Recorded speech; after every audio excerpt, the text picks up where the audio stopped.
So Google complained to the EU about Microsoft's behavior in a couple different areas. We don't see Microsoft in the news related to antitrust a lot, do we? Compared to Google and Amazon and some of the other Mag 7. Yeah, that's an interesting one, Pat. Is that a pot kettle thing, or what? What do we got going on there? It's kind of one of those things that it's a tightrope, right? Just because you're being accused of certain monopolistic behavior, does that prevent you from accusing others of other types of monopolistic behavior? Should it? It's like the Spider-Man meme. One of my favorite, where they're all pointing to each other. Yes, no, you're a monopolist. No, you're a monopolist. We're all monopolists. But so in Europe, it's an interesting venue to decide to kind of go down the path of pursuing antitrust, because what do we know about Europe? They love regulatory, antitrust, competitive. They love to take down competitive, people that abuse competitive powers. Google, basically made a complaint this week on Wednesday saying Microsoft uses unfair licensing contracts in its Azure cloud computing business to stifle competition. Now, does this take you back in history? Is this the first time that a company named Microsoft has been accused of bundling software or using its packaging of different softwares into licensing to gain advantages? We've seen it for almost 2.5 decades now. This has been a thing. But at the same time, Pat, Microsoft has done a remarkably good job over the last 3 or 4 years of avoiding the regulatory spotlight, as its peers in the Magnificent Seven have all been under duress. Basically the long story short here, Pat, is Google is saying, that Microsoft is making it really hard for customers to move workloads to competitors' clouds. They talk about licensing fees as much as 5 times higher for companies that have, want to run their Microsoft workload in a Google environment. This is something that has been settled. There's been settlements behind the scenes for somewhat similar behaviors. Of course, it's all redacted. We don't have the details of that settlement. But Microsoft is supposed to be making changes based on that July settlement to reduce these sort of behaviors. Pat, I got to be candid here. It's really hard to break down. I shared a longer sort of tweet here. The nuance of antitrust is so substantial, and it gets to be really difficult to talk about. But one of the things I sort of broke down, and this comes up every time you and I have to go over this, and I use Apple as an example, but we have these two sort of conflicted efforts with antitrust that weren't historically the case when you go back to like a Ma Bell. When you go back to the Ma Bell era, it was both monopolistic in the way that they stifled competition, and it was punitive to consumers because consumers had no choice, and they had to pay more because of the monopoly that these companies had. Microsoft wants to keep people on Azure's cloud. And so they use their diversification of product, services, and licensing in their bundle to make it more appealing.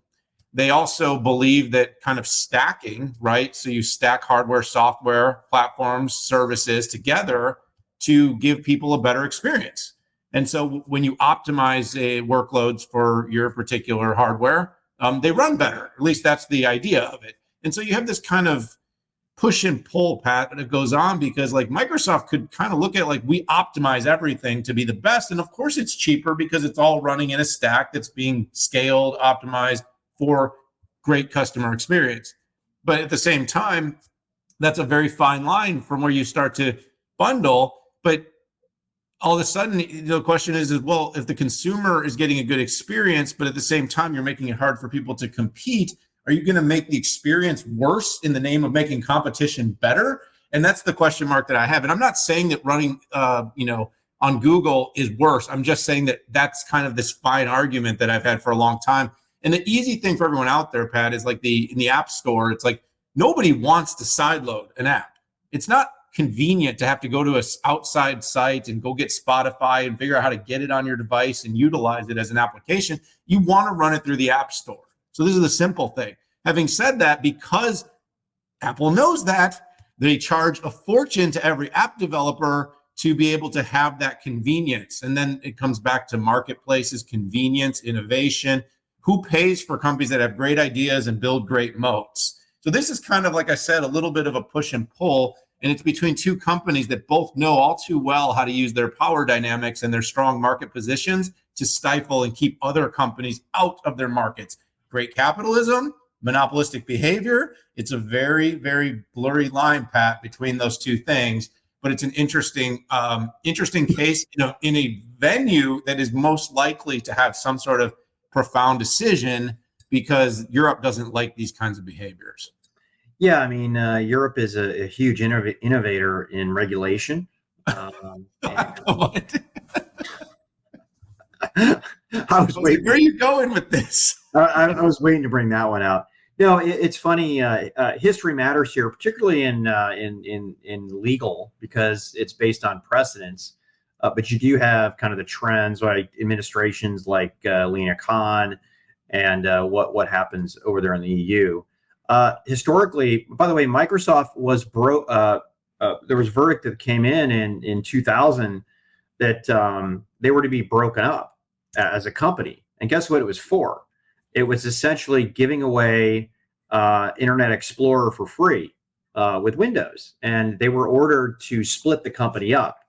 So there is a lot of precedence here, and you might also recall Teams. I've forgotten if Slack is still suing Microsoft for basically giving away Teams with a E5, E3 license, or if that's antitrust, but very similar. Now, you just can't give stuff away. You cannot give stuff away at a loss. Okay, that's one of the keys here. That's super hard to prove, right? Which is, and by the way, Microsoft isn't giving these licenses away for free when it's on Azure, but they're likely putting in pricing to incent their customers. I have heard challenges from all of the hyperscalers, other than about Microsoft, particularly on Windows licenses and how much it costs. But yeah, this is a tricky one. This one is definitely gray to me. There on one side, it's VPA, volume purchase agreements. The more you buy, the more you save. I'm channeling my Jensen Huang here.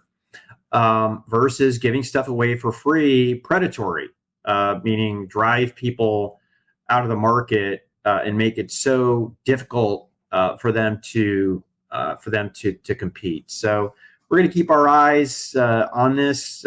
This was what Microsoft was broken up for in 2000. Of course, they appealed. They won on appeal in 2001. But my gosh, that set back Microsoft, I don't know, 15 years in terms of how they operated.